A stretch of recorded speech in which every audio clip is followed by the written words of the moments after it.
Types of intelligence, நுண்ணறிவின் வகைகள். அப்போ நுண்ணறிவை பொறுத்தவரையில் 3 டைப்ஸ் இருக்கு. இது நமக்கு டிஆர்பியில் கேட்டது தான். 3 types of intelligence set by E L தார்ண்டைக்.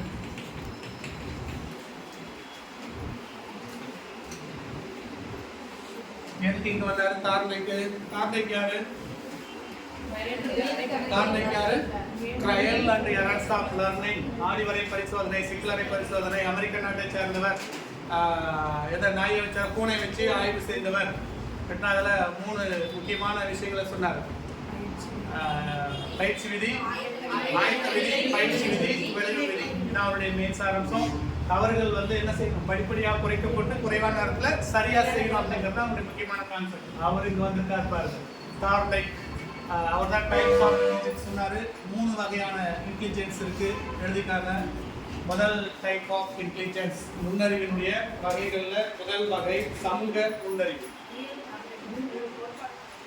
இல்ல, 3 வகை நுண்ணறிவின் 3 வகைகளை பிரித்தவர் இயல் தார்ண்டைக். நுண்ணறிவுல 3 வகை இருக்கு அக்கார்டிங் டு தி இயல் தார்ண்டைக். தி கிளாசிஃபிகேஷன் ஆஃப் இன்டெலிஜென்ஸ் அப்படின்னு கேட்டா இப்போ சொல்லக்கூடியதெல்லாம் நீங்க எழுதி வச்சுக்கோங்க. முதல் இன்டெலிஜென்ஸ், ஃபர்ஸ்ட் டைப்புக்கு பேரு சமூக நுண்ணறிவு. சமூக நுண்ணறிவு, சோசியல் இன்டெலிஜென்ஸ். சோசியல் இன்டெலிஜென்ஸ், சமூக நுண்ணறிவு. சமூக நுண்ணறிவு, social intelligence. Next mechanical intelligence. Mechanical, பொறியியல் நுண்ணறிவு. பொறியியல் நுண்ணறிவு. கடைசியா இருக்கக்கூடியது கருத்தியல் நுண்ணறிவு, அப்ஸ்ட்ரக்டல் இன்டெலிஜென்ஸ்.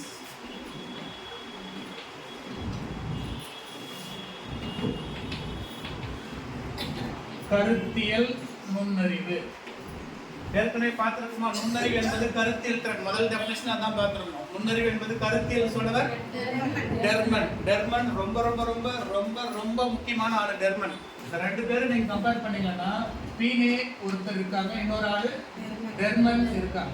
இந்த 2 பேரும் வந்த பிற்பாடு தான் நம்ம மிக முக்கியமான நுண்ணறிவை அளக்க முடியுமா, அளக்க முடியாதா? நுண்ணறிவை அளக்க முடியும்னு சொல்லிட்டீங்க. இப்போ ஃபாதர் ஆஃப் இன்டெலிஜென்சி அப்படின்னா பீனே. என்னதான் இவர் இன்டெலிஜென்சி ஃபாதரா இருந்தாலும் இவருடைய கருத்து எடுபடவில்லை. யார் கருத்தை தான் ஃபாலோ பண்ணிட்டு இருக்கோம்? டெர்மன் கருத்து தான் ஃபாலோ பண்ணிட்டு இருக்கோம். அது அந்த உதயசங்கர் டேபிள் பார்த்தாவே தெரியணும். டெர்மன் டேபிள் பார்த்தாவே தெரியும். முட்டாள், மூடர், பேதைகள், சராசரி, மந்தமானவர்கள், மேதைகள், அந்த லிஸ்ட் இருக்குல்ல, அது முழுக்க முழுக்க கொடுத்தது யாருன்னா டெர்மன் கொடுத்த டேபிள் தான். ஸோ அது தொடர்ந்து இந்த கொஞ்ச நேரத்தில் அந்த இடத்துக்கு போயிடலாம். ஸோ இந்த இயல் தார்ண்டைக் கருத்துப்படி இந்த 3 வகையான நுண்ணறிவு வகைகள் இருப்பதாக கருதுறாங்க. புரியுதுங்களா? சோசியல், மெக்கானிக்கல், அப்ஸ்ட்ரக்டல் மைண்டில் வச்சுக்கணும். சமூகம், பொறியியல், கருத்தியல், நுண்ணறிவு. அப்போ சமூகம் சார்ந்த விஷயங்கள் அனைத்தையும், சமூக நுண்ணறிவையும், ஒரு இயந்திரங்களை கையாள்வது, ஒரு பொருட்களை கையாள்வது, வீட்டில் ஒரு கண்ணாடி சிமில் எடுக்கிறோம், கண்ணாடி பவுல் எடுக்கிறோம், அதை எப்படி ஹேண்டில் பண்ணணும். கேட்டுங்களா? தாமஸ் ஆல்வா எடிசன் அந்த கதையெல்லாம் நம்ம படிச்சிருப்போம். பல நூறு, அது 1000 முறை போராட்டத்துக்கு அப்புறமா அதை கண்டுபிடிச்சி அதை உடைச்சி மறுபடியும் செஞ்சு அதே ஆளுகிட்ட கொடுத்து விட்டாங்கிறதெல்லாம் அவருடைய ஹிஸ்ட்ரியில் போய் படிக்கிறோம். உடைச்சவங்கிட்டே கொடுத்து விட்றாங்க. அந்த ஸ்டோரி நம்மளாம் நல்லா ரீட் பண்ணியிருக்கோம். எல்லாருமே திட்டுவாங்க, ஏன் இப்போ தானே உடைச்சேன், ஏன் அவங்ககிட்ட கொடுக்குற அப்படின்னு சொல்லி. நீ இன்னொரு ஆளுக்கிட்ட கொடுத்து அவன் போய் உடைக்கிறது. இப்போ அவன் ஒரு விஷயத்தை கற்றுருப்பான், எப்படி உடைக்கக்கூடாதுங்கிறத கற்றுருப்பான், எப்படி இனி கேர்ஃபுல்லாக இருக்கணுங்கிறத கற்றுருப்பான். ஸோ அப்போ ஒரு இயந்திரங்களை கையாள்வதில் கூட நுண்ணறிவை நம்ம செலுத்த முடியும். அதே போல் அப்ஸ்ட்ரக்டல், கருத்தியல் தான் இருக்கிறதுலே சிறந்தது. அப்ஸ்ட்ரக்டல் திங்கிங் தான் நம்ம பாடுபடணும். சரிங்களா? ஸோ இந்த 3 வகைகளை அவங்க கையாளுறாங்க. இதில் ஒரு டெஸ்ட் எடுக்கிறாங்க. சோதனை, உபசோதனை, அடுக்கு, காம்ப்ளிமெண்ட், காம்பனன்ட், அந்த மாதிரி ஒரு 3 விஷயங்களை சொல்கிறாங்க. அதுவும் டிஆர்பி பாயிண்ட் ஆஃப் வியூவில் ரொம்ப முக்கியம் தான். நோட் அப்படின்னு போட்டு அந்த விஷயங்களை பதிவு பண்ணிக்கலாம். சரிங்களா? அடுத்து என்ன அப்படின்னா, நுண்ணறிவு சோதனையுடைய 4 பகுதிகள். நுண்ணறிவு சோதனையின் 4 பகுதிகள். நுண்ணறிவு சோதனையின் 4 பகுதிகள். 4 component of intelligent test. 4 component of intelligent test. 4 component of intelligent test. நுண்ணறிவு சோதனையுடைய மிக முக்கியமான 4 பகுதிகள். இது டிஆர்பியில் ஆல்ரெடி கேட்ட ஒரு கொஸ்டின். அதை நம்ம ரிப்பீட் பண்ணியிருக்காங்க இந்த கேள்வி எல்லாம். அப்போ நான் ஒட்டுமொத்தமாக 2002 ஆரம்பித்து கடைசி வரை நடந்த டிஆர்பி கேள்விகளையும் ஒரு கவனம் செலுத்திட்டே வரும். எதெல்லாம் கேட்டிருக்காங்க, எந்த லெவலில் இறங்கியிருக்காங்க, அந்த கேள்வியெல்லாம் ரிப்பீட் ஆகுதா அப்படின்னு பாருங்கள். ஒரு குறிப்பிட்ட சதவீதம் ரிப்பீட் ஆகும் செய்கிறாங்க, அந்த மாடல் ரிப்பீட் ஆகுது. ஸோ அதனால் அதையும் ஒரு கிளாஸ் நீங்கள் எடுத்து கேள்வி எல்லாம் பாருங்கள். மல்டிபிள் எக்ஸாம் லாஸ்ட் இயர் பண்ணாங்க. முதல் பேட்ச்க்கு எப்படி கொஸ்டின் இருந்தது, அடுத்த பேட்ச்க்கு எப்படி இருந்தது, அந்த கொஸ்டின்ஸ் எல்லாம் இப்போ இருக்கான்னு பார்க்கணும் இல்லையா. அதெல்லாம் நீங்கள் நெட்லேயே ஏற்றிருக்காங்க, அவங்கவுங்க இருக்காங்க. கூகுள் சர்ச் பண்ணி அந்த ப்ரீவியஸ் இயர் கொஸ்டின் எடுத்து வச்சுட்டு அதுக்கு ஆன்சர் போடுவோம். சப்ஜெக்ட்லேயும் சரி, சப்ஜெக்டை ஓரளவு கரெக்ட் பண்ணி வச்சுருப்பீங்க, அதெல்லாம் ப்ரீவியஸ் இயர் கொஸ்டின் அப்படின்னு எடுத்துருக்கோம். சரிங்களா. இப்போ நுண்ணறிவு சோதனைய 4 முக்கியமான பகுதிகள் அப்படின்னு பார்க்கும்போது அளவு, வீச்சு, பரப்பு, வேகம். நோட் பண்ணிக்கலாம். அளவு, வீச்சு, பரப்பு, வேகம்.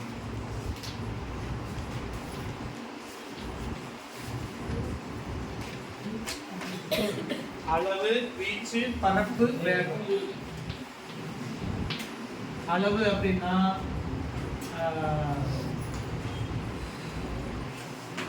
சைஸ் அப்படின்னு நோட் பண்ணிக்கலாம். Sorry, level. அளவு ஆங்கிலத்தில் எழுதுறவங்க அளவுன்னா லெவல், ரீச்னா ரேஞ்ச், பரப்புன்னா ஏரியா, வேகம்னா speed, accuracy.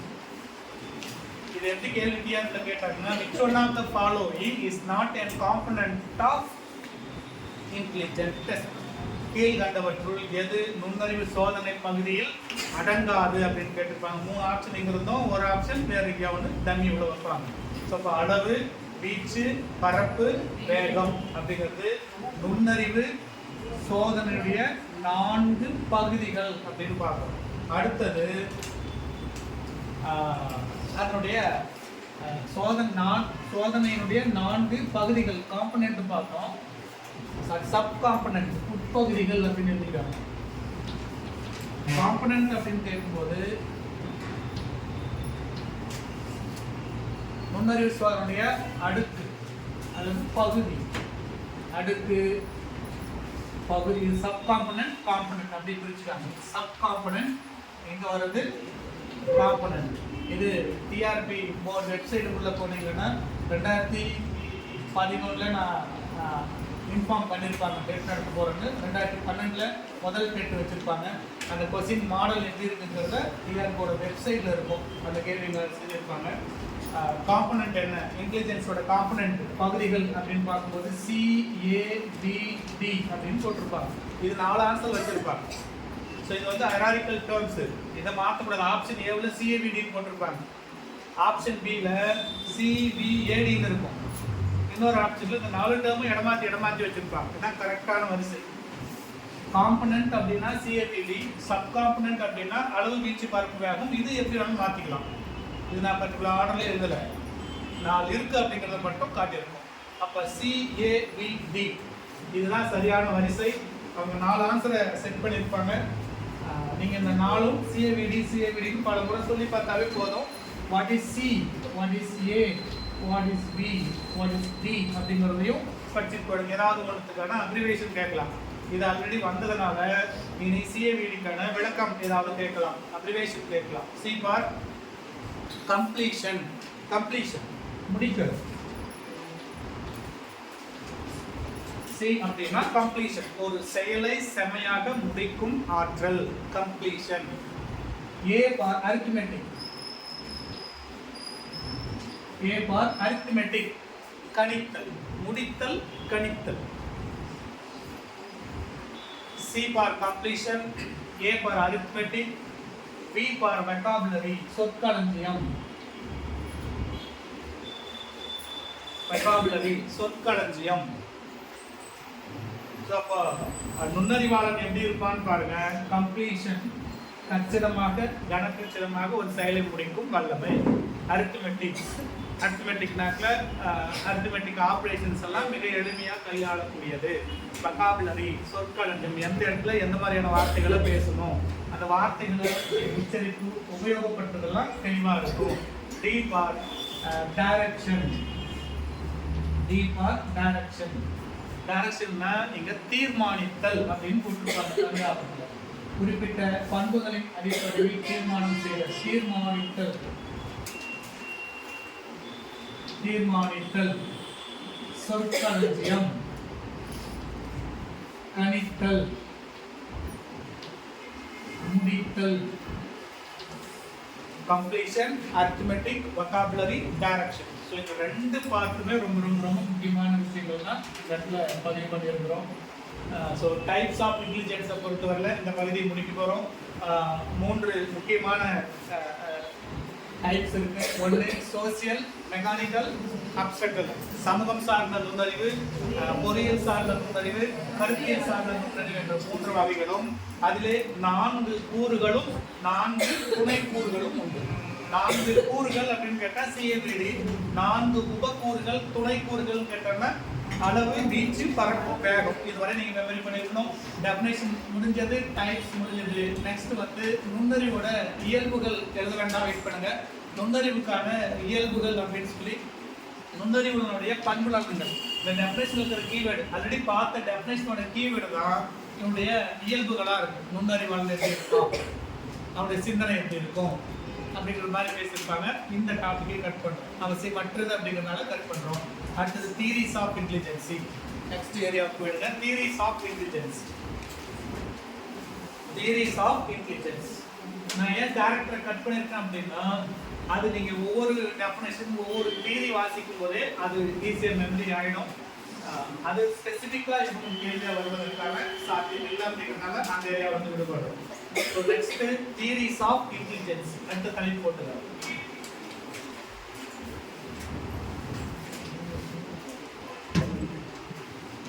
Theories of intelligence.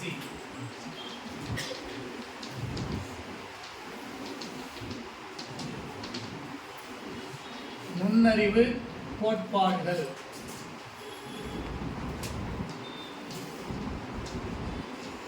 நுண்ணறிவு கோட்பாடுகள் நம்ம படிக்கிறதுலே முக்கியமான டாபிக் அப்படின்னு பார்த்தா இப்போ பார்க்கக்கூடிய இந்த டாபிக் தான், நுண்ணறிவு கோட்பாடுகள். டிஆர்பியில் இதுக்கு முந்தின ஆண்டுகளில் பார்த்தீங்கன்னா மேக்சிமம் பெரும்பாலும் நேரடியாக டெஃபினேஷன் கேட்காத பட்சத்தில் இந்த தியரியே கேட்கறதுக்கான வாய்ப்புகள் அதிகமாக இருக்குது, கேட்டும் இருக்காங்க. ஸோ அடிப்படையில் முதல் கோட்பாடு எழுதிக்காங்க. ஃபர்ஸ்ட் கோட்பாடு மோனாரிக் தியரி ஆஃப் இன்டெலிஜென்சி, ஒற்றை காரணி கோட்பாடு. ஒற்றை காரணி கோட்பாடு. ஒற்றை காரணி கோட்பாடு. ஒற்றை காரணி கோட்பாடு ஆங்கிலத்தில் யூனிட்டரி. மோனாரிக் யூனிட்டரி அல்லது மோனாரிக் தியரி ஆஃப் இன்டெலிஜென்சி. ஒற்றை காரணி கோட்பாடு.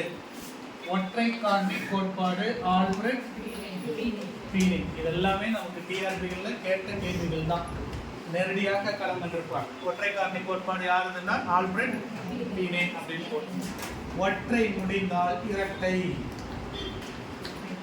இரட்டை காரணி கோட்பாடு. 2 factor தியரி ஆங்கிலத்தில் எழுதும்போது 2 factor. 2 factor இரட்டை காரணி கோட்பாடு யாருது? Charles Spearman. அடுத்தது ஒற்றை முடிந்தது, இரட்டை முடிந்தது, அப்புறம் 3 போடுங்க. 3 காரணி கோட்பாடு. 3 காரணி கோட்பாடு, முக்காரணி கோட்பாடு. ட்ரைஃபேக்டர் தியரி ஆஃப் இன்டெலிஜென்சி யாரு? ஸ்பியர்மேன். அவர் இல்லைன்னா காரல் ஸ்பியர்மேன், காரல் ரோஜர்ஸ், காரல்சன், நிறைய இருக்காங்க. மெயின் ஆல் ஸ்பியர்மேன் பார்த்துக்கோங்க. காரல் பியர்சன், காரல் ரோஜர்ஸ்.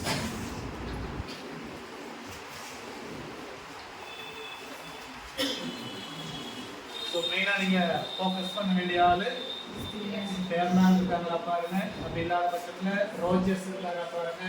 பியர்சன், காரல் பியர்சன் இவங்களாம் இருக்காங்களா பாருங்க. சரிங்களா? ஒரு அடுத்த கோட்பாடு ஈஸியாக ஒற்றை, இரட்டை, 3, அதுக்கப்புறம் 4 வருமா? கோட்பாடு வந்து 4, அப்புறம் 5, 6 அப்படின்னு சொல்லி பிரேக் வரி எழுதிட்டே போவாங்க. ரைட்டுங்களா?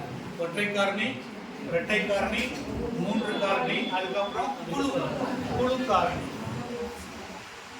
குழு காரணி கோட்பாடு. குழு காரணி. குழுக்கு ஆங்கிலத்துல group factor. Unitary, two factor, three factor, group factor. கரெக்ட்டுங்களா? குழு காரணி கோட்பாடு. இது டர்ஸ்டன் குழு காரணி கோட்பாடு. டர்ஸ்டன். நம்பர் 5 பல காரணி கோட்பாடு. பல காரணி கோட்பாடு. Multi factor. மல்டி ஃபேக்டர் பல காரணி கோட்பாடு அப்படின்னா மல்டி ஃபேக்டர். இது வருதுங்க ரியல் கார்பைட்.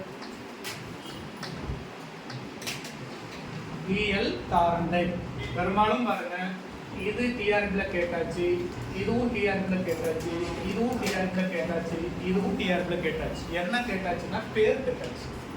அதுக்கு அடுத்த கட்டமா உள்ள என்ன கேட்க போறாங்க, என்ன கேட்டிருக்காங்க சிட்டி பார்க்க போறோம். நம்பர் 6 பல காரணிக்கு அப்புறம் multi dimension theory of intelligence. பன்முக நுண்ணறிவு கோட்பாடு. பன்முக நுண்ணறிவு கோட்பாடு ஆங்கிலத்துல multi dimension. Multi dimension theory of intelligence. Multi dimension பன்முக நுண்ணறிவு கோட்பாடு. Howard Gardner. Howard Gardner. Howard Gardner. Number 7 structure intellect theory of intelligence. Structure நுண்ணறிவு கட்டமைப்பு கோட்பாடு. நுண்ணறிவு கட்டமைப்பு கோட்பாடு.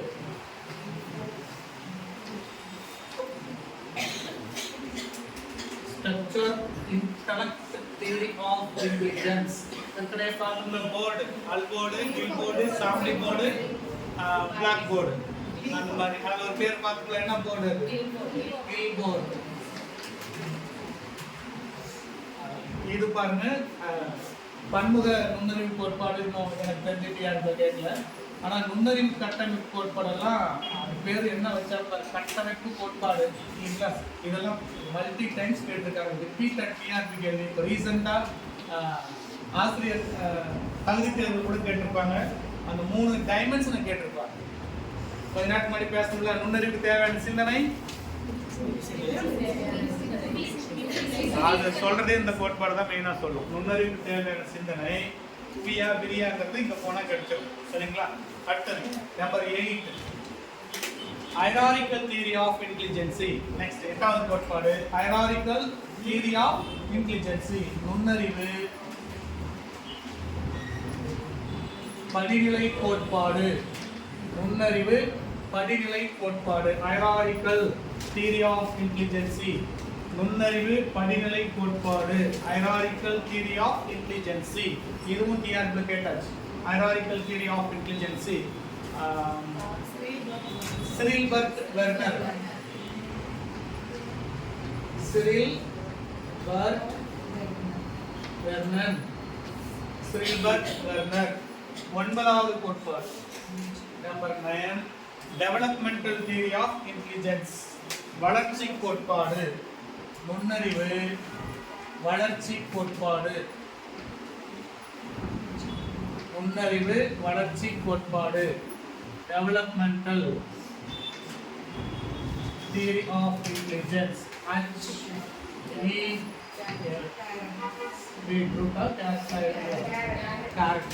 இப்போ நம்ம பார்க்கக்கூடிய இன்டெலிஜென்ஸ் டாபிக்ல டெஃபினேஷன் முடிச்சிருக்கிறோம், டைப்ஸ் முடிச்சிருக்கிறோம், கேரக்டர் டெஃபினேஷனையும் தியரியும் மறுரூபமாக படிச்சுக்க போகிறோம்.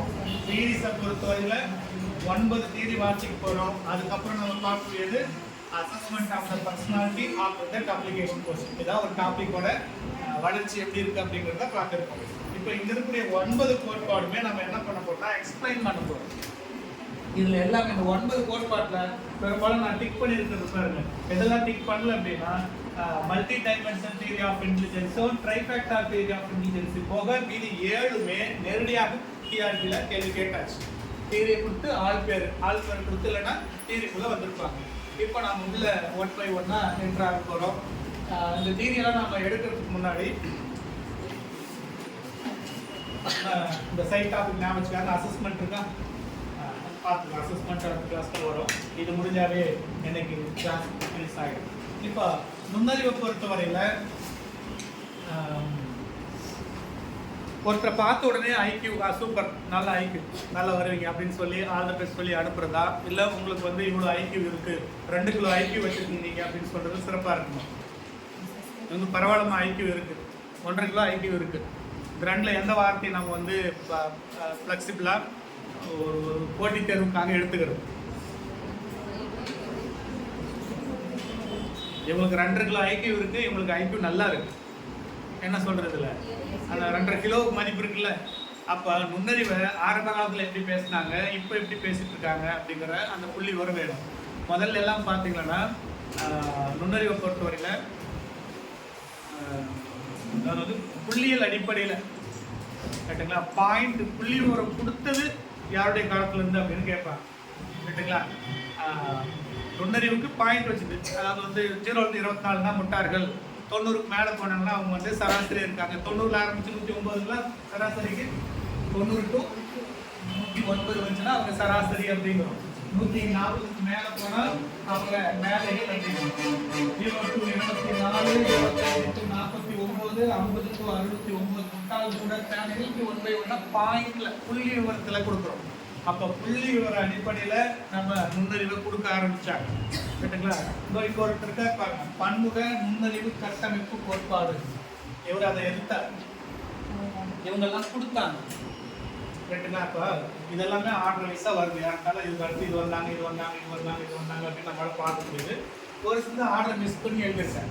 எப்போ நம்ம ஆளுங்க அலாட் ஆனாங்க அப்படின்னா இந்த இடத்துல தான் அலாட் ஆனாங்க. வளர்ச்சி கோட்பாடு இவர் சொன்ன கருத்து தான் மிகப்பெரிய மாற்றத்தை நுண்ணறிவு டாபிக்ல ஏற்படுத்துறது. அதுக்கு முன்னாடி வரை ஒவ்வொரு ஆளுக்கும் நீங்கள் 16 டெஸ்ட் எடுங்க, 16Z + 100 அப்படின்னாங்க. இதுக்கு பேர் என்ன அப்படின்னா DQ அப்படின்னா. DQனா டிவியேஷனல் கோஷன். ஃபார்முலா கேட்கறதுக்கான வாய்ப்பு.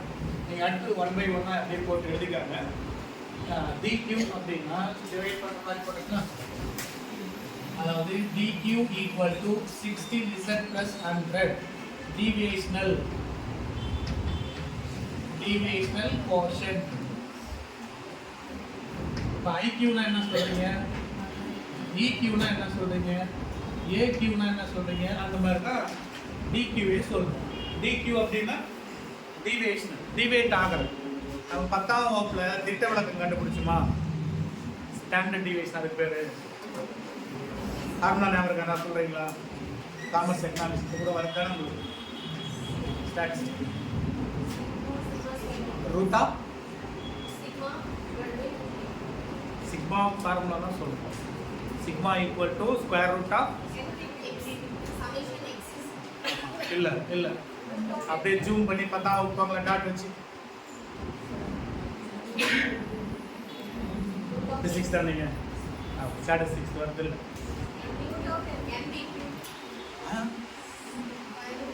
Summation root of summation d² என்ன கரெக்டா? அந்த மேலே இல்லை. Sigma = summation square root of summation d² என்ன கரெக்டா? B formula h - x bar அப்படின்னு. இந்த D அப்படிங்கிறது தான் டிவேட் ஆகுது. மீன் கண்டுபிடிக்கும், சராசரி கண்டுபிடிச்சி எக்ஸ் செப்பரேட் பண்ண D கிடைக்கும். டிவேட் ஆகுது, டிவேஷன் பண்ணுறது. Sum of the algebraic deviation of set of all the observation is 0 அப்படின்னு சொல்லி ப்ரூவ் பண்ணியிருப்பாங்க. இங்கே பாருங்க, அதே தான் இங்கே யூஸ் பண்ணியிருப்பாங்க. டிவேஷன் அப்படின்னா டிவேட் ஆகுது.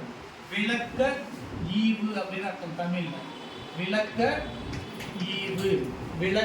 ஈவு டிவேஷனல் கோஎஃபிஷியன்ட் ஃபார்முலா 16Z + 100. மறக்கவே கூடாது. எப்படி நம்ம IQ ஃபார்முலாவை ஞாபகம் வச்சிருக்கிறோமோ, IQனா MA/CA × 100. இது எப்படி ஸ்டோர் ஆயிடுச்சோ இதெல்லாம் டிஆர்பி கேட்டாங்க. ஏன் DQ இனி வரும் ஆண்டுகளில் கேட்கக்கூடாது. அப்போ IQ formula MA/CA × 100. Mental age / chronological age × 100. மன வயது / கால வயது × 100. என்று விளக்க ஈவுட்டு ஃபார்முலா 16z plus 100. இந்த 16 அப்படிங்கிறது என்ன அப்படிங்கிற அடுத்த கேள்வி எடுக்க போறோம். அங்க ஏன் 16 போட்டாங்க? 5 போடக்கூடாதா, 16 போடக்கூடாதா, 17 போடக்கூடாதா?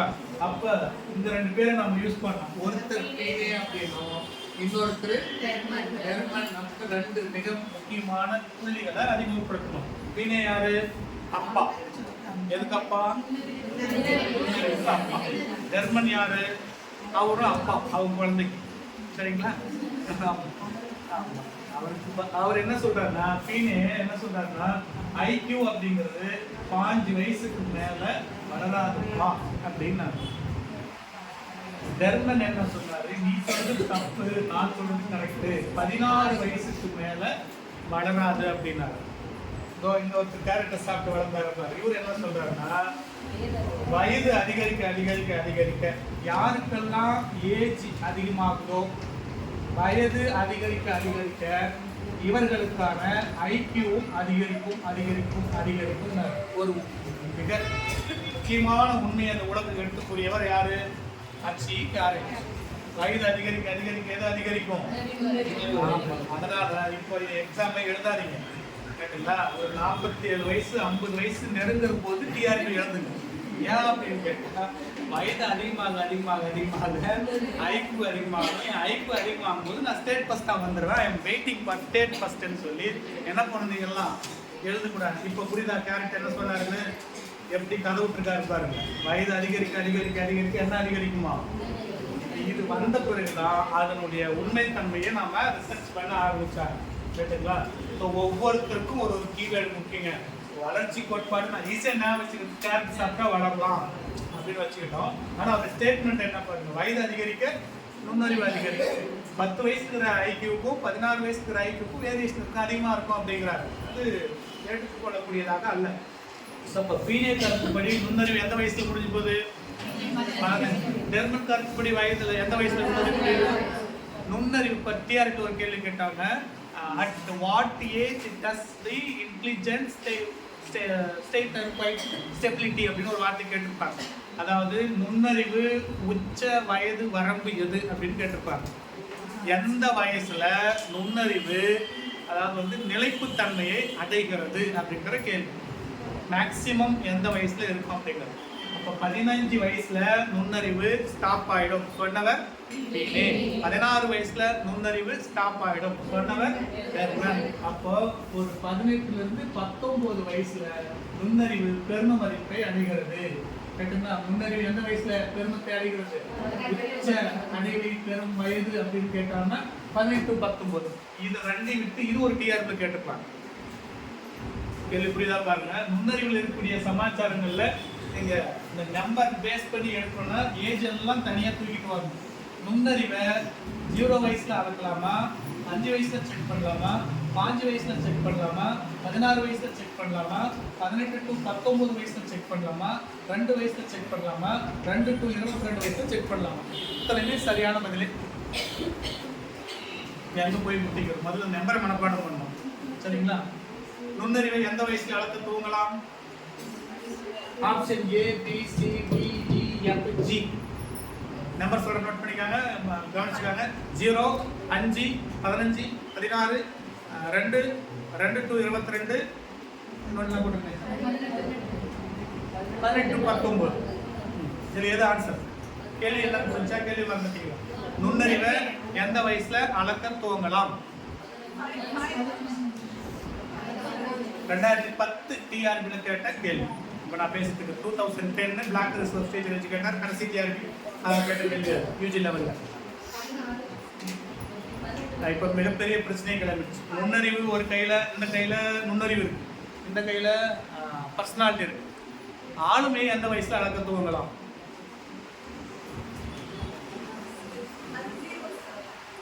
ஆளுமை எந்த வயசுல அளக்க துவங்கலாம்? அதுக்கு இதே ஆன்சர்.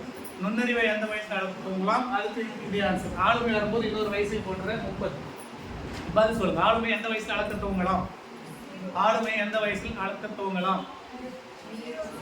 0வா? கன்ஃபார்ம்டா? 0 வயசுலயே ஆளுமையை பார்க்க முடியுமா? கதை விடுறீங்க. 0 எப்படி ஆளுமையை பார்க்கறது? பார்க்க முடியுமா முடியாதா? முடியும் என்போர் ஆம் என்க, முடியாது என்போர் பிரேக் போங்க. இப்போ நம்ம மகாபாரதத்தில் ஒரு கதை படிச்சிருந்தோம் இல்லையா? சக்கர வியூகம் யார் அமைச்சது? அர்ஜுனர் அமைச்சாரா? அபிமன்யு கதை கேள்விப்பட்டிருக்கோம். அவரு கருவில் இருக்கிற போது யார் கதை சொன்னாங்க? பாட்டிஸ் கதை சொன்னாங்களா?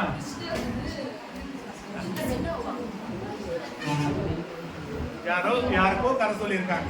அப்ப அந்த கருவில் இருக்கக்கூடிய தாய் என்ன பண்ணியிருப்பாங்க? பாதி கதையை கேட்கும் போதே அவங்க தூங்கியிருப்பாங்க. பாதி கதையை கேட்கும் போதே என்ன பண்ணியிருப்பாங்க? சக்கர வியூகத்துக்குள்ள போற வரைக்கும் அந்த கதையை நல்லா கேட்டிருப்பாங்க. அப்புறமா அம்மா தூங்கின உடனே கருவில் இருக்கிற குழந்தையும் தூங்கி இருக்கும். அதுக்கப்புறம் என்ன ஆகும் அப்படின்னா சக்கர வியூகத்துலேருந்து வெளியே வரக்கூடிய கதையும் அந்த அம்மா சொல்லியிருக்காங்க, கேட்டுங்களா? ஆனா அந்த விஷயம் கருவுற்ற தாய் தூங்கினால கருவில் இருக்கிற குழந்தையும் தூங்கினதா நம்ம புராணங்கள்ல வாசிக்க முடியுது. அதனாலதான் அவர் போர்க்களத்துல சக்கர வியூகத்துக்குள்ள போயிடுவாரு, வெளியே வர்றது சிரமமா இருக்கு அப்படிங்கிறதெல்லாம் பிற்காலத்துல நம்ம படிச்சுட்டு இருப்போம். அதனால ஒரு கருவில் இருக்கக்கூடிய குழந்தை, கேட்டுங்களா, அந்த ஏஜ் ஆஃப் 0 அதான் சொல்லியிருப்பாங்க. முளை நிலை, பிண்ட நிலை, முதுசூழ்நிலை கேள்விப்பட்டிருப்பீங்களா? அந்த பிறப்பை 3 வகையா பிரிச்சிருப்பாங்க. Before birth, at the time of birth, after birth. இந்த கதையை நல்லா தெளிவா மைண்ட்ல வச்சிருக்கோம். பிஃபோர் பர்த் பிறப்புக்கு முந்தைய நிலை தான் முளை நிலை, பிண்ட நிலை, முதுசூழ் நிலை. இதுவே டிஆர்ல கேட்டதுதான். இதுல 3 கேள்வி கேட்டிருப்பாங்க. இந்த முளை, பிண்டம், எம்பரியானிக் stage, germinal stage, prenatal stage அப்படின்னு சொல்லக்கூடிய இந்த 3 நிலைகள்ல முளை நிலை அப்படின்னா என்ன அப்படின்னா 0 இருந்து 2 வாரம் ஃபர்ஸ்ட் ஸ்டேஜ். 0 இருந்து 2 வாரம். ஒரு தாய் கருவுற்ற காலத்திலிருந்து முதல் 2 வாரத்துக்கு பேர் என்ன அப்படின்னா முளை நிலை. இங்க என்ன சார் செய்யும் அப்படின்னா கருமுட்டை அளவுல 1/8 மடங்கு பெருசாகும், வளரும் முதல் ஸ்டேஜுக்கு. அர்த்தமாகுதா? முளை நிலை, பிண்ட நிலை, முதுசூழ் நிலை இப்படி பிரிச்சிருப்பாங்க. சில பேசிக்கான டேட்டாவை எடுத்துப்போம். இந்த நம்பர்ஸ் எல்லாம் ரொம்ப முக்கியம். முளை நிலை அதாவது பிஃபோர் பர்த்ல நான் பார்க்கக்கூடிய விஷயங்கள். பிஃபோர் பர்த் இதுதான் 3 கேட்டகரியா பிரிச்சிருக்கிறோம். ஒன்று முளை நிலை, இன்னொன்று பிண்ட நிலை, முதுசூழ் நிலை அப்படின்னு 3ஆ பிரிச்சிருப்பாங்க. இந்த முளை நிலையில 0 to 2 வாரம் வீக், இது 2 to 8 வாரம் வீக், இது 8th வீக்ல ஆரம்பிச்சு அப் டு பர்த், குழந்தை பிறக்கிற வரை 8வது வாரம் முதல் குழந்தை பிறக்கும் வயது வரை. அப்ப முளை நிலை இதுல என்ன சார் நடக்குன்னா கருமுட்டை அளவில் 1/8 மடங்கு பெரியதாகும். கருமுட்டை அளவில் 1/8 மடங்கு பெரியதாகும். ஃபர்ஸ்ட் ஸ்டேஜை பொறுத்தவரையில கருமுட்டையோட அளவு காட்டுறாங்க. 2வது வாரம் பாருங்க, அதில் ஆரம்பிச்சு 8வது வாரம் வரை. 2வது வாரம் எத்தனை நாள் ஆச்சுங்க? 2 வாரம் 7 14 நாள் ஆச்சு. கரெக்டுங்களா? அப்ப 2வது வாரத்துல இந்த டிஆர்ல கேட்ட கேள்வி என்ன அப்படின்னா வாட் ஸ்டேஜ் ஹார்ட் பீட் அப்படின்னு கேட்டிருப்பாங்க. எந்த நிலையில் இதயம் துடிக்க ஆரம்பிக்கும் அப்படின்னு கேட்டிருப்பாங்க. ஸோ இந்த இடத்துல இதயம் துடிக்க ஆரம்பிக்கும் நிலை அப்படின்னு கேட்டாங்கன்னா பிண்ட நிலை அப்படின்னு கொடுக்கணும் ஆன்சர். இதயம் துடிக்க ஆரம்பிப்பது பிண்ட நிலையில். நம்ம ஸ்கேன் பண்ணாலும் எத்தனாவது மாசம் பண்றாங்க? 2 வாரம்னா 8 வாரத்துக்கு 8 7 13 8 7 54 56 எத்தனை மாசம்? 2 மாசமே முடியல. ஸ்கேன் எப்போ பண்றாங்க? 3 மாசமா? 3 மாசத்துக்கு அப்புறம் ஸ்கேன் பண்றாங்க. ஓகே. அப்ப ஹார்ட் பீட்டை பொறுத்தவரையில அதுலேயும் ஸ்கேன்லேயும் ஒன்றும் தெரியப்படல. ஹஸ்பண்ட் முதல் பர்சன் இருந்துச்சுன்னா ஏதாவது ஒரு பிக்சர் காட்டுறாங்க ஸ்க்ரீன்ல, அதுதான் பாருங்க, அதுதான் கொஞ்சம் அப்படி பார்த்துட்டு போகும். அது ஒரு ஆர்வம் அப்ப நம்ம பேபி அப்படிங்கிறதுனால, சரிங்களா? அப்ப இதயம் துடிக்க ஆரம்பிப்பது இங்க நாங்கள் ஸ்டேஜ் மட்டும் பார்த்து வச்சுக்காங்க. இங்க என்ன சார் இருக்கு அப்படின்னா 8வது வாரத்தில் ஆரம்பித்து அப் டு தி பர்த், 8வது வாரத்தில் ஆரம்பிச்சு குழந்தை பிறக்கும் வரை அப்படின்னு போட்டிருக்காங்க. இந்த ஸ்டேஜ்க்கு என்ன பேருங்க? முதுசூழ்நிலை. இங்க ஒரு ஃபேமஸான டிஆர்பி கேள்வி கேட்டிருக்காங்க, நிறைய பேர் தப்பு பண்ணிருப்பாங்க கேள்வி. அந்த கேள்வி என்ன அப்படின்னா ஒரு குழந்தையின் அனைத்து அம்சங்களும் வளர்ச்சி பெற்று முழு முதிர்ச்சி அடையும் வரை நீடிக்கும் பருவம் எது அப்படின்னு கேட்டிருப்பாங்க. கேள்வி வாசிக்கவா? கரெக்டா சொல்லுங்க. ஒரு குழந்தையினுடைய அனைத்து அம்சங்களும் வளர்ச்சி பெற்று பிறப்புக்கு தயாரா இருக்கு. அதான் என்ன ஸ்டேஜ்? முதுசூழ்நிலை. மறுபடியும் 3 ரெக்கார்ட் பண்ணுங்க. பிஃபோர் பர்த் பிறப்புக்கு முந்தைய நிலையை 3ஆ பிரிக்கிறோம். பிறப்பின் போது சில விஷயங்களை பார்க்கிறோம். ஆஃப்டர் பர்த்ல தான் நம்ம 8 ஸ்டேஜா பிரிக்கிறோம். ஆஃப்டர் பர்த் தான் பிள்ளை பருவத்தில் ஆரம்பித்து ஓல்ட் ஏஜ் வரையும் கொண்டு போகணும், 60 வயசுக்கு மேலே வரையும் கொண்டு போகணும். ரைட்டுங்களா? அது பிள்ளை பருவம், குழவி பருவம், முன் பிள்ளை பருவம், பின்பிள்ளை குமரம் அப்படிலாம் பிரிச்சு லைனாக கொண்டு போகிறாங்களே, அதெல்லாம் ஆஃப்டர் பர்த்தில் எடுக்கிறது. Before birth, at the time of birth, after birth அது பிரிக்கணும். பிஃபோர் பர்த்தில் நிலைங்கிறது 0 to 2, பின்னலை 2 to 8 வாரம், முதுசு நிலை 8வது வாரத்திலிருந்து அப்டோத பர்த் வரைக்கும் கருமுட்டை அளவு பெருசாகும், எதை துடிக்க ஆரம்பிக்கும், அனைத்து உறுப்புகளும் வளர்ச்சி பெற்று பிறப்புக்கு தயாராகிறது. இப்போ டிஆர்பி கேள்விக்கு தயாராக இருக்கிறீங்க. கேள்வி கேட்க போகிறேன், நீங்கள் ஆன்சர் சொல்ல போகிறீங்க. ஆப்ஷன் நான் எழுத போகிறேன். Option A, option B, option C, option D. A அப்படிங்கிறது இந்த முளைநிலை, இது பிண்ட நிலை, அடுத்தது முழுசூழ் நிலை, எதுவும் இல்லை. ஆன்சர் நீங்க கரெக்டா சொல்ல போறீங்க. என்ன ஆன்சர்? கேள்வி சொல்லவா? ஒரு குழந்தையினுடைய அனைத்து அம்சங்களும் வளர்ச்சி பெற்று பிறப்புக்கு வளர்ச்சி பெற்று முதிர்ச்சி அடைந்து இருக்கக்கூடிய பருவம். தப்பு. கேள்வி சொல்லவா? ஒரு குழந்தையினுடைய அனைத்து அம்சங்களும் வளர்ச்சி பெற்று முழு முதிர்ச்சி அடையும் வரை நீடிக்கும் பருவம்.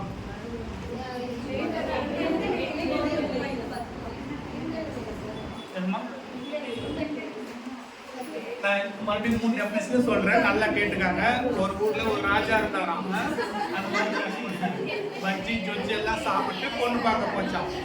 பொண்ணு பிடிக்கலன்னு சொல்லிருச்சாங்க. அந்த கதைக்கு வரக்கூடாது. முளைநிலை அப்படிங்கிறது 0 to 2 வாரம். இந்த வாரத்துல கருமுட்டை அளவுல பெருசாகும். அர்த்தமாச்சா? ஃபிக்ஸ்டா லாக் பண்ணிக்கோங்க. அடுத்து வாங்க. பிண்ட நிலை அப்படிங்கிறது 2வது வாரத்துல ஆரம்பிச்சு 8வது வாரம் வரை. சில புக்ல படிக்கும் போது 9ன்னு போட்டிருப்பாங்க. இதை முடிச்சு அதுல எடுத்திருப்பாங்க. அந்த எட்ஜை நம்ம கால்குலேட் பண்ண முடியாது. இங்க என்ன சார் நடக்கும்னா, இதயம் துடிக்க ஆரம்பிக்கும். C-TETல ஒரு கேள்வி கேட்டிருக்காங்க. இதயம் துடிக்க ஆரம்பிக்கும் நாள் எதுன்னு கேட்டிருப்பாங்க. ஸ்பெசிஃபிக்கா 12 நாள்னு போட்டிருப்பாங்க. 14 நாள் ஸ்டார்ட் ஆகுது. ஆனா அங்க 12ங்கிறது ஆன்சர் கொடுத்தாங்க. அது சுச்சுவேஷன் மாறும். C-TETல கேட்ட கேள்விப்படி ஆன்சர் போடணும்னா பிண்டம் துடிக்க இதயம் துடிக்க ஆரம்பிக்கும் நாள். எத்தனாவது நாள்ல இதயம் துடிக்க ஆரம்பிக்கிறது? அவங்க வச்ச ஆன்சர் வந்து 12வது நாள்லயே போட்டிருக்காங்க. ஆனா இந்த கணக்குப்படி பார்க்கும்போது 2/7/14 ஸ்டார்ட் ஆகி 8/7/56 முடியுதா? நாளை பார்த்துக்காங்க. இங்கிலீஷ்ல சிக்கல் இருக்காது. சுச்சுவேஷன் தகுந்த மாதிரி மாறும். ஏற்கால இந்த ரிசர்ச் என்ன, ரோஸ் அப்படின்னு ஒரு சைக்காலஜிஸ்ட் இருக்காங்க. ரோஸ், அது ராஸ், ROSS. அவர் தான் மேக்ஸிமம் அந்த ஏஜ் கால்குலேட் கரெக்டா வரும். நிறைய பிரிச்சிருப்பாங்க. 0 to 2 தான் இந்த பருவம், இந்த ஏஜுக்கு இந்த பருவம் பிரிக்கிறாங்க இல்லையா? நீங்க எரிக்சன்ல பாத்தீங்கன்னா அங்க ஒரு விதமா பிரிச்சிருப்பாங்க. பட் ராஸ் கருத்துப்படி ஓரளவுக்கு மேட்ச் ஆகும். நான் அதெல்லாம் எழுதி போடுறேன். ராஸ் கருத்துப்படி எல்லாராலும் ஏற்றுக்கொள்ளப்பட்ட ராஸ் அப்படிங்கிற கல்வியாளர் கருத்துப்படி இந்த ஏஜ் எல்லாம் எப்படி கரெக்டாக பிரிக்கிறாங்க அப்படிங்கிறத பிறகு பார்ப்போம். ஆஃப்டர் பர்த்ல இது முடிஞ்சு போச்சு. லாக் பண்ணிக்காங்க, ஃபிக்ஸ் பண்ணிக்காங்க. அடுத்து வரக்கூடியது அந்த முது சூழ்நிலையில டெஃபினேஷன் நல்லா காதில் வாங்கிக்காங்க. 8வது வாரத்தில் ஆரம்பிச்சு குழந்தையினுடைய அனைத்து அம்சங்களும் வளர்ச்சி பெற்று பிறப்புக்கு தயாராக இருக்கும் நிலை, அப் டு த டெலிவரி. இப்ப கேள்வி என்ன கேள்வி கேட்கிறாங்க அப்படின்னா, ஒரு குழந்தையின் அனைத்து அம்சங்களும் வளர்ச்சி பெற்று முழு முதிர்ச்சி அடையும் வரை நீடிக்கும் பருவம் எதுவும் இல்லை என்று போட்டால் உங்களுக்கான ஒரு மதிப்பெண்கள் கிடைக்கும். கேள்வியில் வச்ச ஆப் என்ன அப்படின்னா, ஒரு குழந்தையினுடைய அனைத்து அம்சங்களும் வளர்ச்சி பெற்று முழு முதிர்ச்சி அடையும் வரை, கை காலெல்லாம் முதிர்ச்சி அடையும் வரை கருவுக்குள்ளே இருந்தால் தாய் டமா. எப்ப அனைத்து உறுப்புகளும் முதிர்ச்சி அடையும் வரை, காது முதிர்ச்சி அடையும் வரை, கை முதிர்ச்சி அடையும் வரை நடக்குமா? அது இது புக்ல இருக்கு. கோல் சொல்லியிருக்காரு அந்த டெஃபினேஷன். அதுக்கு என்ன சார் பேருன்னா குமரப்பருவம். சரியான பதில். ஒரு குழந்தையினுடைய அனைத்து அம்சங்களும் வளர்ச்சி பெற்று முழு முதிர்ச்சி அடையும் வரை நீடிக்கும் பருவம் குமரப்பருவம். ஒரு குழந்தையுடைய அனைத்து அம்சங்களும் வளர்ச்சி பெற்று பிறப்புக்கு தயாராக இருக்கக்கூடியது முதுசூழ்நிலை. ஸ்டேட்மெண்ட்ல வித்தியாசம் இருக்கா? அது பிறப்புக்கு தயாராக இருக்கிறது. இங்க கேட்ட கேள்வி முதிர்ச்சி அடையும் வரை நீடிக்கும் பருவம் அப்படின்னு கேட்டிருந்தாங்க. ஸோ அதை மைண்டில் வச்சுக்கிட்டு போட்டுக்காங்க. இது எல்லாமே பிஃபோர் பர்த்ல நம்ம கணிக்கக்கூடிய விஷயங்கள்.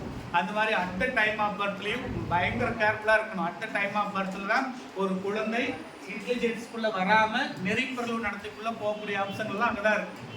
ஒரு குழந்தைக்கு சிறந்த நுண்ணறிவு இருக்கணும், அதை அடிப்படையில் வரக்கூடிய பர்சனாலிட்டி எது நோக்கி நம்ம போகணும், விரிச்சதனைக்குள்ள தள்ளிவிடணும். அப்படிதான் ஸ்மார்ட்டா இருக்குன்னு நம்ம யோசிக்கிறோம். ஒரு குழந்தை வந்து வகுப்பறையில் வந்து சில்மிசம் பண்றாங்க, அதாவது பாடம் நடத்துறதை சரியா கவனிக்கிறது இல்லை, இடையில டிஸ்டர்ப் பண்றாங்க, நெறிப்பொருளா இருக்காங்க, ஹைப்பர் ஆக்டிவிட்டி அதிகமாக பண்றாங்க, ஹைப்பர் ஆக்டிவிட்டி அந்த மாதிரி செஞ்சிடறாங்க அப்படின்னா அதுக்கு என்ன காரணம் அப்படின்னு பார்க்கும்போது அட் த டைம் ஆஃப் பர்த்ல இந்த மாதிரி விஷயத்துக்கு 3 காரணம் சொல்றாங்க. ஒன்று வந்து ஜெனடிக் ப்ராப்ளம் அப்படிங்கிறாங்க, அதாவது இன்டெலிஜென்ஸ் வந்து மிஸ்மேட்ச் ஆகிறதுக்கான ரீசனை பற்றி பேசணும். ஒன்று என்ன ப்ராப்ளம்?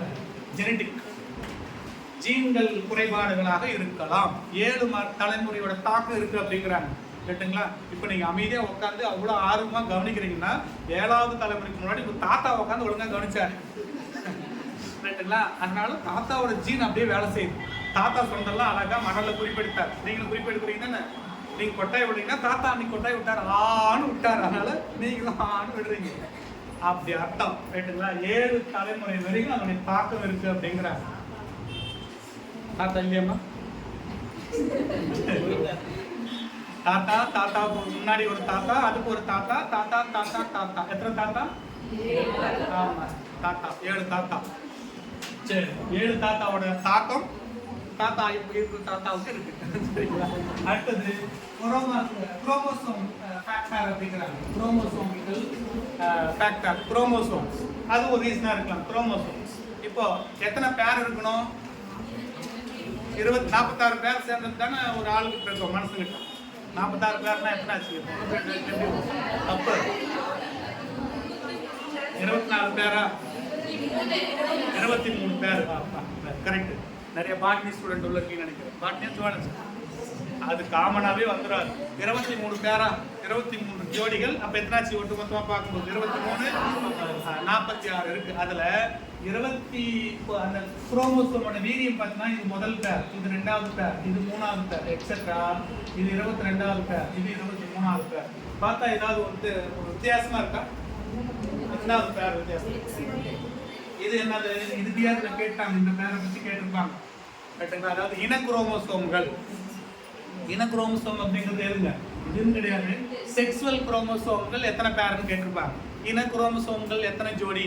ஆப்ஷன் ஏ 1 ஜோடி, ஆப்ஷன் பி 12 ஜோடி, ஆப்ஷன் சி 23 ஜோடி, ஆப்ஷன் டி ஜோடி ஜோடி. என்ன ஒரு ஆன்சருங்க? Sexual chromosomes. ஆனா பெண்ணாங்கிறது நிர்ணயம் பண்றது ஒரு செட்டு தான், ஒரு குரோமோசோம். அப்ப இன குரோமோசோம் கேட்டா எத்தனை போடணுங்க? ஒரு குரோமோசோம் தான் போடணும். நம்ம அந்த சாப்டரையும் நிதானமா நடத்திக்கலாம். இது எல்லாமே ப்ராப்பரா ஃபோன் ஜென்ரேஷன்ல எப்படி நம்ம கொண்டு வரங்கிறத நடத்திக்கலாம். அப்ப இன குரோமோசோம்ங்கிறது 1. 22வது பேர்ல ஒன்றுக்கு வீரியம் அதிகமாகவும் இன்னொன்று வீரியம் குறைவாகவும் இருந்துச்சுன்னா it may be possible to அதனால உருவாகிற கருவுக்கு நமக்கு வந்து நெறிப்பிறவு நடத்தி வரதுக்கான வாய்ப்பு இருக்கு அப்படின்னு பேசுறாங்க.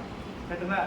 ஜீன் காரணமா இருக்குன்னு சொல்லிட்டு அதுக்கு மீனிங் புரியுது. ஜீன்னா நம்ம வம்சாவளியா நம்ம குடும்பத்துல இருக்கக்கூடிய அத்தனைமே. அதான் சொன்னாங்க உங்களுக்கு. அமலா கமலா ஆய்வு எடுத்திருப்பாங்க. கேட்டுங்களா? காட்டர்சன் ஆய்வு பார்த்துருப்போம், ஓநாய்களை வளர்த்தக்கூடிய ஆய்வு பார்த்துருப்போம், பரத்தேர்கள் ஆய்வு பார்த்துருப்போம், மீனவ குடும்பத்தை சார்ந்த சூக் ஆய்வு பார்த்துருப்போம். கேட்டுங்களா?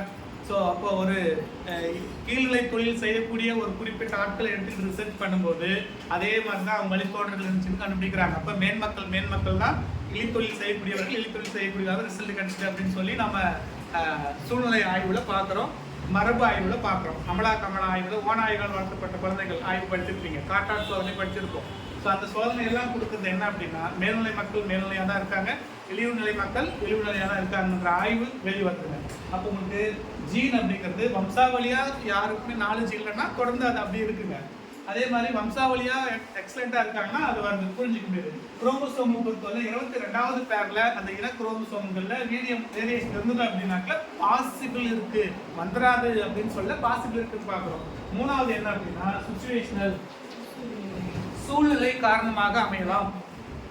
அப்போ ஒரு தாய் கருவுற்று இருக்கிற போது சூழ்நிலை கூட இந்த நெறிப்புறங்களுக்கு, இன்டெலிஜென்ஸுக்கு, பர்சனாலிட்டிக்கு ரீசனா வந்து அமைய வாய்ப்பு இருக்குங்கிறாங்க. ஏத்துக்கிறீங்களா? தாய் கருவுற்று இருக்காங்க. நான் ரீசெண்டா கேட்ட ஒரு தாய் கருவுற்ற அந்த தாய் வந்து ஒரு ஆக்சிடென்ட்ல மாட்டுறாங்க. வண்டியில் தூக்கி எறியப்பட்டு மரத்து மேலே மோதி டபுள் குழந்தை ரெட்டை டெலிவரி பிறகுது. ஒரு குழந்தை தாய் இறந்துடுறாங்க, ஒரு குழந்தை நல்லா இருக்குது, இன்னொரு குழந்தை எம்ஆராக போயிருக்கு, மன வளர்ச்சி குன்றிய குழந்தையா பிறந்திருக்கு. சூழ்நிலை அந்த மாதிரி மாற்றி விட்டுருதுங்க, சரிங்களா? ஸோ அந்த சூழ்நிலை காரணமாகவும் அமைய வாய்ப்பு இருக்குது.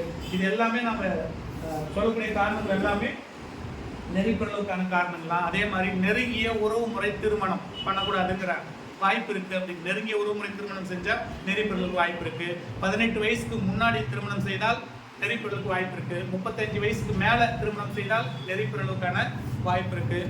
3 மாசத்துல காசநோய், அதை ஹெவி ஃபீவர் வராமல் பார்க்க 120க்கு மேலே போயிடுச்சுனாக்கில் ஃபீவர் அங்கேயும் நமக்கு நெறிப்பிரல் வருவதற்கான வாய்ப்பு இருக்கு. அதே மாதிரி அதிகபட்சம் 120 நாளில் ஸ்கேனில் கண்டுபிடிச்சிடலாம். ஸ்கேன் இப்போ எடுக்கிறது தவறு அப்படின்றாங்களா? கரெக்டாக ஒரு கருவில் இருக்கிற குழந்தை ஆனா பெண்ணாலும் கண்டுபிடிக்கிறதா ஆக்ட் படி அது தப்பு, சரிங்களா? அதனால் கருகலைப்பு சட்டம் நம்ம ஊரில் நடைமுறையில் இல்லை. 1973 72 73 அதுவும் கட்டு. கருகலைப்பு சட்டம் நடைமுறையில் இல்லை. அது எப்படிப்பட்ட குழந்தையா இருந்தாலும் நம்ம டெலிவரி பண்ணி தான் ஆகணும். பணம் இருக்குது அல்லது நம்ம ஆர்வத்தில் என்ன பண்ணுறோம்னா ஒரு தனியார் மையங்களை நாடி அது ஆனா பெண்ணாலும் தெரிஞ்சுக்கிறோம்.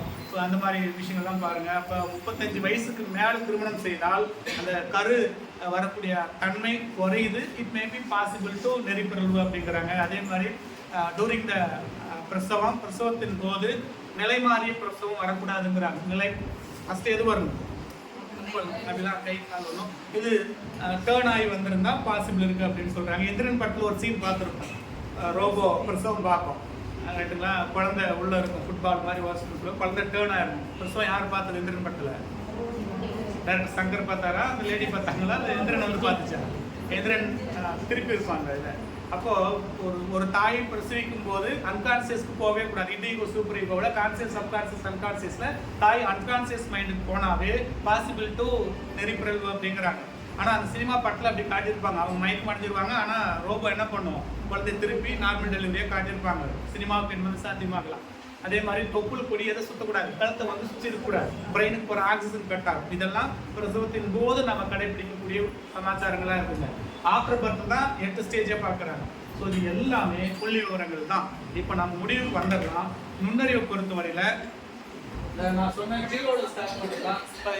அவங்க சொல்லிட்டாங்க கரெக்டாக. பர்சனாலிட்டியை பொறுத்தவரையில் 0வில் தான் ஸ்டார்ட் பண்ணணும்னு சொல்லிட்டாங்க. கரெக்டாக ஆளுமை எங்கே அளக்க துவங்கலாம்? 0வில். நுண்ணறிவை எங்கே அளக்க துவங்கலாம் அப்படின்னா 5 வயசுல. நுண்ணறிவை அளக்க துவங்கும் வயது 5. இப்போ 2 கேள்விக்கு நம்ம தயாராகிட்டோம். இவ்வளோ பெரிய கதைக்கு அப்புறம் முதல் கதை என்ன, முதல் விஷயம் என்ன அப்படின்னா ஆளுமை அளக்க துவங்கும் வயது அப்படின்னு கேட்டாங்கன்னா முட்டை 0. ஆளுமை அளக்க துவங்கும் வயது 0. நுண்ணறிவு அளக்க துவங்கும் வயது 5. நுண்ணறிவு அளக்க துவங்கும் வயது 5. ஆனால் பீனே சைமன் இன்டெலிஜென்ஸ் ஸ்கேல்ல 2 வயசுலேயே ஆரம்பிச்சிருப்பாங்க, ரைட்டுங்களா? 2 வயசுலேயே ஆரம்பிச்சிருப்பாங்க. இந்த கதையை அப்புறம் பேசிக்கலாம். பட் நம்ம அதிகாரப்பூர்வமாக டிஆர்பியிலே இந்த கேள்வி 2010ல் கேட்டாங்க. அதுக்கான எவிடன்ஸ் எல்லாம் இருக்குது. ஸோ அப்போ நீங்கள் 2 விஷயத்தை ஸ்டார்ட் பண்ணி ஸ்ட்ராங்காக வச்சுக்காங்க. ஆளுமைக்கு 0 எனவும் நுண்ணறிவுக்கு 5 எனவும் மனதில் கொள்க. அடுத்த கேள்விக்கு வரும். எந்த வயதில் அளக்கக்கூடிய ஆளுமை நிலைப்புத்தன்மை வாய்ந்தது? At what age does the personality quite stability? 30. ஒரு ஆன்சர் போட்ட மாதிரி எல்லாம் தூக்கி இருந்திருக்க. 0க்கு பதில் வந்தாச்சு, 5க்கு பதில் வந்தாச்சு, 30க்கு பதில் வந்தாச்சு. 30ங்கிறது ஆளுமையை எந்த வயசுல அளந்தா கரெக்டான பிக்சர் வரும். ஆளுமை எந்த வயதில் அளந்தால் அக்யூரசி வேல்யூ கிடைக்கும் அப்படின்னு கேட்டாங்க. எந்த வயசுக்கு போடுறீங்க? 30. இருக்கிற எல்லாத்தையும் அடிச்சு விட்டுடலாம். 5 உங்களுக்கே பதில் தெரியும். 15ங்கிறது என்னதுங்க? 15ங்கிறது அந்த வயசுல நுண்ணறிவு ஸ்டாப் ஆயிடும். சொன்னவர் ஆல்பிரட் பீனே. கட்டு. 16 உங்களுக்கு தெரியும், ஜெர்மன் கட்டு. அடுத்து 18 to 19ல நுண்ணறிவு முதிர்ச்சி பெறும் வயது, மெச்சூரிட்டி ஏஜ் ஆஃப் இன்டெலிஜென்ஸ்.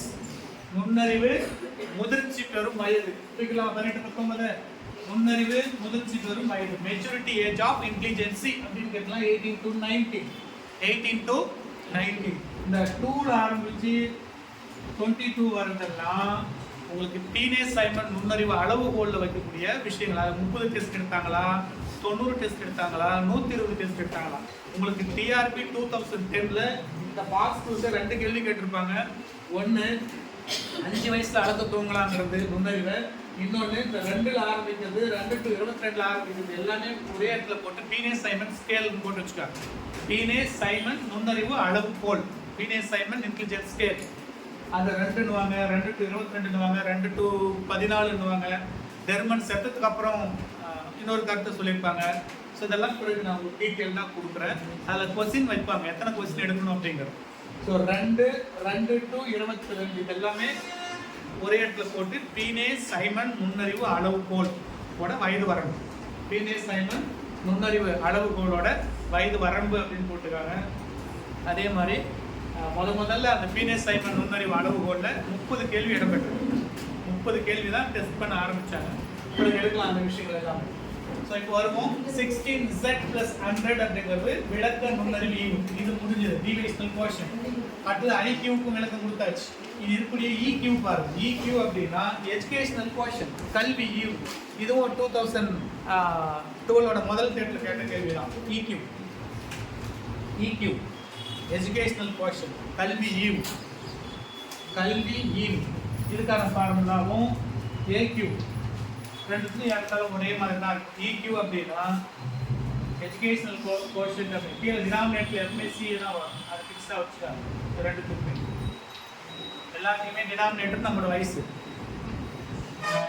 மேலே போட்டிருக்கிறது எஜுகேஷனல் கோஷன்ல இங்கே போடுறது educational achievement divided by chronological age. நம்ம எவ்வளோ அச்சீவ் அடைஞ்சோம் அப்படிங்கிறத போடணும். அதாவது கல்வி ஈவு பை நம்மளோட வயது. கல்வி ஈவு அப்போ என்ன இருக்குன்னா தமிழில் இவ்வளோ, இங்கிலீஷில் இவ்வளோ, மேக்ஸில் இவ்வளோ புள்ளி அப்படின்னு தான் கொடுத்துருவாங்க. தமிழில் 11 புள்ளிகளும், கணிதத்தில் 15 புள்ளிகளும் அந்த மாதிரி கொடுத்துருவாங்க. அறிவியலில், சமூக அறிவியலில் இந்த மாதிரி புள்ளி விவரங்களை கொடுத்துட்டு EQ கண்டுபிடிக்கணும்னா அதுக்கு தனியாக ஆவரேஜ் போட்டுக்கணும். 10 + 12 + 16 + 5 + 18 அந்த புள்ளியெல்லாம் ஆட் பண்ணி 5 கூட்டி 5ஆல் வகுத்து அந்த நியூமரேட்டரையும் டினாமினேட்டரில் நம்மளோட வயசையும் போட்டு எது கால்குலேட் பண்ணிக்கணும், EQ கால்குலேட் பண்ணிக்கணும். அதே மாதிரி AQங்கிறது அச்சீவ்மெண்ட் கோஷன்ட், அடைவு ஈவு அப்படின்னு பேர். AQ அப்படின்னா அச்சீவ்மெண்ட் கோஷன்ட் அப்படின்னு பேர். இதுக்கு என்னன்னா அச்சீவ்மெண்ட் ஏஜ் AA/CA அப்படின்னு போடணும். இங்க ஒண்ணுதான் எஜுகேஷனல் அச்சீவ்மெண்ட்னு போட்டிருக்கேன். இதுக்கு வந்து AA வரதுக்கு என்ன அர்த்தம் அப்படின்னா அச்சீவ்மெண்ட் ஏஜ், அடைவு வயது பை கால வயது இன்ட்டு 100 எல்லாத்தையும் போட்டுருக்காங்க. அதை மிஸ் பண்ணிட்டு இன்ட்டு 100. இப்போ நான் 4 ஃபார்முலாவும் ஒருக்க வாசிக்கிறேன், நீங்கள் சரிதானா அப்படிங்கிறத உறுதிப்படுத்திக்காங்க. 16Z + 100 அப்படிங்கிறது விளக்க நுண்ணறிவு ஈவு, டிவிஷனல் கோஷன்.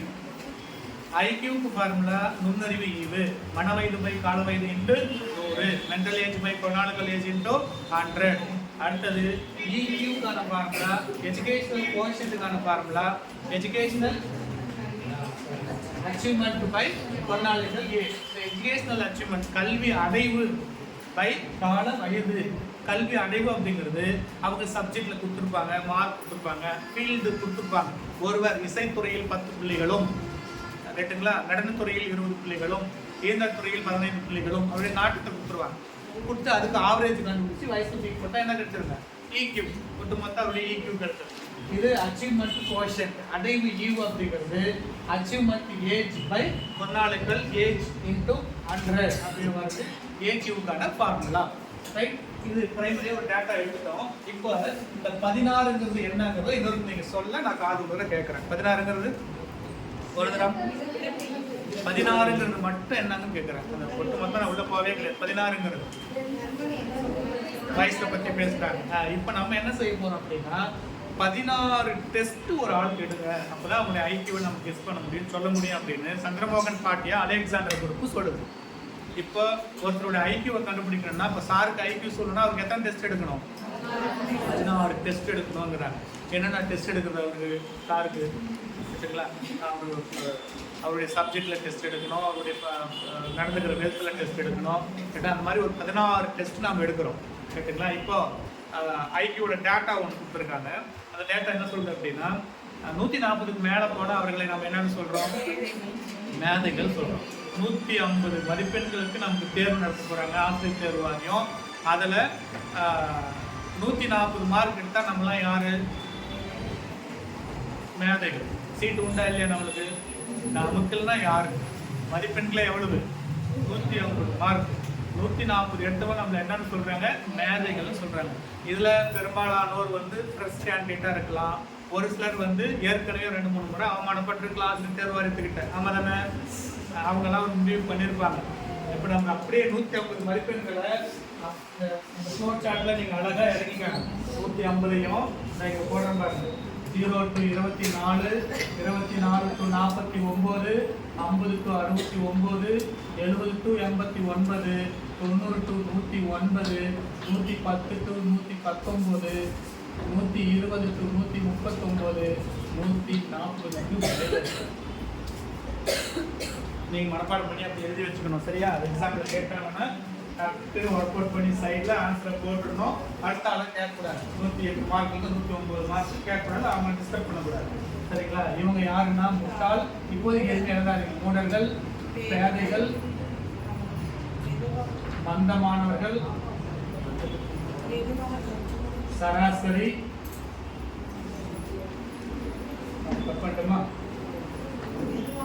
திறன் மிக்கவர்கள், வீட்டிறன் மிக்கவர்கள், மேதைகள். ஏதோ ஒரு புள்ளி வர இருக்குன்னு நினைக்கிறேன்.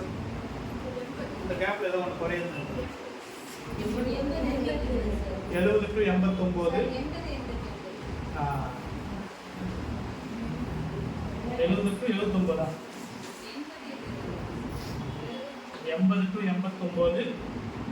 70 to 79. கரெக்ட். சரி, அப்போ இங்க என்ன வரணும்னா நல்ல கற்போர், மந்தமானவர்.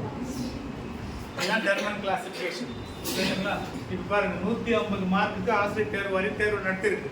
நீங்கள் இதுக்கு முன்னாடி வாங்கின மார்க் எது, நீங்கள் யாருங்கிறத நீங்கள் இண்டிவிஜுவலாக உங்களை அசஸ் பண்ணிக்கலாம். நான் யாரையும் கை நீட்டி கேட்கல. யாராவது இங்கே வாங்கினீங்களா? அப்பா யாரும் இல்லை. முட்டாள்கள் கிடையாது. சரி, அவுட்டு. 49 மார்க் யாராவது வாங்கினீங்களா? சும்மா டிக் அடிச்சா கூட 150க்கு 40 மேலே தான் வரும். இது யாரும் வாங்கல. இப்போ கவுண்டிங் ஸ்டார்ட். வாங்கியிருப்பீங்க. சரிங்களா? 50 to 69 10th வாங்கியிருப்பீங்களா? 2017 வாங்கல, வாங்கியிருக்கீங்க. அப்போ நீங்க யாரு? மோரான். யாரு? இடியட், இபிசிஎஸ், மோரான். ரைட்டிங்கிறது நம்ம கவுண்டிங் ஸ்டார்ட் ஆகுது. அப்போ நம்ம முன்ன டெஸ்ட்ல பேதையா இருந்திருக்கோம். இந்த டெஸ்ட்ல மாற்றணும். மந்தமானவர்கள் உள்ள இருக்கீங்க, எனக்கு தெரியுது. நல்ல கற்போர் இருக்கீங்க. சராசரி இந்த கேப்ல இருக்கீங்க. ஒரு சிலர் வேலைக்கு போயிட்டாங்க, ஒரு சிலர் மாட்டிக்கிட்டீங்க. சரிங்களா? 90 ஒரு காலத்துல உள்ள போயிருக்கு. இந்த முறை தான் லாஸ்ட் இயர் தான் போக முடியாது போச்சு. அப்ப சராசரி அவங்க நீங்க சிம்பிள் கால்குலேஷன் 150 கொஸ்டின் உலக மக்கள் தொகையில 60% பேர் சராசரி இருக்காங்க புள்ளிவிவரம் சொல்லுது. நீங்க அதை அப்படியே தான் கால்குலேட் பண்ணீங்கன்னா இதுக்கு 1% போட்டிருப்பாங்க, இதுக்கு 5% போட்டிருப்பாங்க, இதுக்கு 14% போட்டிருப்பாங்க, இதுக்கு 60 போட்டிருப்பாங்க, இதுக்கு 14 போட்டிருப்பாங்க, இதுக்கு 5 போட்டிருப்பாங்க, இது எல்லாம் சேர்ந்து 1 போட்டிருப்பாங்க. ஒட்டுமொத்தமா கூட்டினீங்கன்னா 100 வந்துடும். கரெக்டா இருக்கும். அவங்க எதுவுமே ஸ்லிப் ஆகாது. ஆட் பண்ணி பாருங்க. 60, 14, 60, 70, 80, 88, மேலே ஒரு 2 90, 5, 5, 10, 100 கரெக்டாக டேலி ஆகுது. அப்போ நீங்கள் சராசரியாக பாருங்க, 60% பேர் சராசரி இருக்காங்கன்றாங்க. அப்போ 150 இன்ட்டு 60/100, 2 சைக்கிள் கேன்சல், 5, 6, 90. ஒரு சராசரி ஆச்சுன்னா 90 மார்க் எடுக்கலாம். டீச்சர் எலிஜிபிலிட்டி டெஸ்ட்டுக்கு 90 தான் பாஸ்ன்னு வச்சாங்க முதல்ல. ஏன்? எல்லாம் ஐக்கியூ பேஸ் பண்ணி அழகாக ப்ரேம் பண்ணாங்க. அது எடுக்க முடியல அப்படிங்கிறதுனால தான் 82 வந்தாங்க. அதுக்கப்புறம் அங்கேயே தடுமாட்டம் வருதுங்கிறதுனால தான் 5% மறுபடியும் ராமதாஸ் ஐயா போராடி இன்னொரு 5 குறைச்சி அதுக்கப்புறம் அடுத்த டேட்ல இருந்து கொஞ்சம் ஆர்டர் பண்ணாங்க. அது தனியாக அரசியலாக ஓடிட்டு இருந்தது பாருங்க. அப்போ நம்ம திறன் மிக்கவர்களாக இருந்தால் ஓரளவு போஸ்டிங் கிடைக்கிறதுக்கான வாய்ப்பு இருக்கு அப்படின்னு நம்மளை யாரா மாற்றணும்? ஒன்று திறன் மிக்கவர்களாக மாற்றணும், இல்லைன்னா நம்மளை மீன் திறனாக மாற்றணும். அது ஒன்று இருக்கு, பார்த்துக்காங்க. மேதைகள்னு ஒன்று இருக்கு. இதை விட 225 ஏதோ ஒன்று இருக்காங்க. சீனாவை சார்ந்த சீனா பெண்மணி 225 ஐக்கியூ. வயதான பாட்டி எப்படி இருக்கும் அவங்க டிஆர்பி எழுத விட்டாங்க. அவங்க ஐக்கியூ எவ்வளவுங்க? 225. 140 நம்ம ஆன்னு பார்க்குறோம். 225 அப்போ மைக் போட்டு விழுந்துருவோம். இதையே பீட் பண்ணியிருக்கிற பெண்ணு தான் நம்ம தமிழ்நாட்டை சார்ந்த ஒரு பெண்மணி வைசாலி அப்படின்னு சொல்லி பார்க்குறோம். Tirunelveli district Vaishali 8th class school. 225 240 I think 240 Mangalore ஏர்போர்ட்ல கைட்டு எடுத்து அந்த பொண்ணை போட்டிருப்பாங்க. 240 எப்படி இருக்குன்னு பாருங்க. நம்ம ஆளுங்க பிரேக் பண்ணியிருக்காங்க. ஸோ இந்த புள்ளி விவரங்கள் எல்லாமே இருக்குங்க. இது எல்லாத்துக்குமே ஒரு விமர்சனம் இருந்தது. ஐக்யூ இந்த பொண்ணை பொறுத்தவரையில ஒன்லி ஃபார் சீரியல்ல கம்ப்யூட்டர்ல மட்டும்தான், அந்த ஸ்கில்ல மட்டும்தான் இந்த பொண்ணு டேலண்டா இருக்கு அப்படின்னாங்க. அதுக்கப்புறம் தான் என்ன பண்ணாங்கன்னா சந்திரமோகன் பாட்டியா டெஸ்ட்டுக்கும் அலெக்சாண்டர் டெஸ்ட்டுக்கும் வைசாலியை உட்படுத்துறாங்க. அந்த டெஸ்ட் என்ன சொன்னா 16 வகையான 36க்குள்ள அனுமதிக்கிறாங்க. இப்போ புரிஞ்சுங்களா ஏன் 16 போட்டாங்கன்னு? ஒருவருடைய நுண்ணறிவை நாம செக் பண்ணோம் அப்படின்னா ஒட்டுமொத்தமாக எடுக்கக்கூடிய தேர்வுகளின் எண்ணிக்கை 16. சொன்னவர் சந்திரமோகன் பாட்டியா மற்றும் அலெக்சாண்டர். பிறகு எழுதலாம், இதெல்லாம் டெஸ்ட்ல போய் எழுதிக்கலாம், மைண்ட்ல மட்டும் உள்வாங்கிட்டாங்க. பாட்டியா டெஸ்ட் படி சில புக்ல பாட்டியான்னு போட்டிருப்பாங்க, சில புக்ல சந்திரமோகன் போட்டிருப்பாங்க, சில புக்ல சந்திரமோகன் பாட்டியான்னு போட்டிருப்பாங்க. ஒரே ஆள் தான் எல்லாமே, அவருடைய முழு பேர் சந்திரமோகன் பாட்டியா அலெக்சாண்டர் அப்படின்னு பேர், 2 பேர் இல்லை. அப்போ வைசாலியை எத்தனை தேர்வுக்கு உட்படுறாங்கன்னா 16 ஸ்கில்லுமே, நாட் ஓன்லி கம்ப்யூட்டர் ஸ்கில். அந்த குழந்தைக்கு சந்திரமோகன் பாட்டியா அலெக்சாண்டர் டெஸ்ட் உட்பட அத்தனை தேர்வுகளுக்கு உட்படுத்தி அபோவ் 240 அப்படிங்கிறத உறுதிப்படுத்துறாங்க. சரிங்களா? ஸோ அப்போ இந்த 16 நோக்கம் ஒட்டுமொத்த தேர்வுகளை குறிக்கிறது. இது வயசா வந்த நோக்கம் டெர்மன் ஏஜ் குறிக்கிற கால்குலேஷனுக்காக அப்படின்னு பார்த்துட்டு இப்போ 9 பேரோட தீரிங்க நம்ம ரெக்கார்ட் பண்ணிருக்கிறோம். 9 பேரும் 9 வகையான கருத்துக்களை சொல்றாங்க. எங்கிருந்தா நம்ம இந்த தீரியை பார்க்க ஆரம்பிக்க போறோம். இப்போ எல்லா கோட்டையும் அழிக்க போகிறோம். ஒவ்வொரு டீர்லேருந்து ஆரம்பிக்க போகிறோம் ஆஃப்டர் த பிரேக்கில். சரிங்களா? ஸோ சின்ன பிரேக் போயிட்டு வாங்க. நம்ம செய்ய வேண்டிய வேலை என்ன அப்படின்னா, ஒற்றை காரணி கோட்பாட்டில் எதை பற்றி பேசினாங்க, இரட்டை காரணி ஷார்ட்டாக இதுக்கு இதுதான் முன்ன எப்படி டக்குன்னு கருத்தியல்னா யாருக்கு ஞாபகத்துக்கு வராங்க? டெர்மன். நோக்கம் வச்சா வெக்ஸ் ஆயிடும், நோக்கம் நிறைவேறலைன்னா வெக்ஸ் ஆயிடும், வெக்ஸ்லர் அப்படின்னு ஞாபகம் வச்சுக்கிட்டோம்.